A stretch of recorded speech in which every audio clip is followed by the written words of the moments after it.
सबके आस लगल बा प्रमोद साल तिलक लेके आई है। जवन जवन कहला नुआ के आज चढ़ाई है।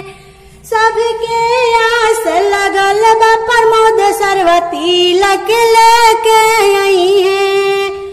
जवन जवन कहला ऊ खोल के आज देखाई है।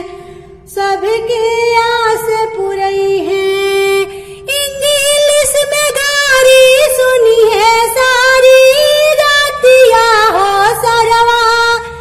अंगना में बैठे लन भैया के ओरिया हो प्रमोद सरवा।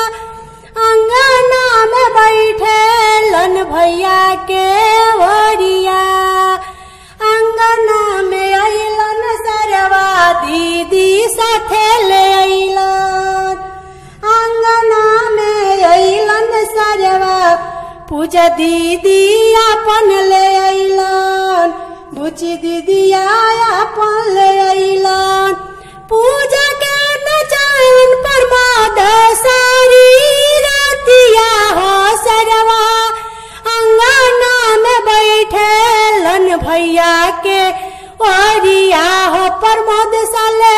अंगना में बैठे लन भैया के ओरिया हो सरवा।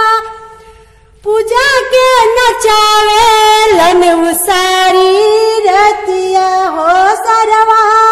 दीदी के नचावे लन सारी रतिया हो सरवा।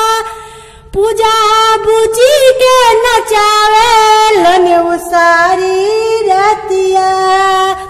जाते जाते बाली बोलन उहा बालिया हो प्रमोद।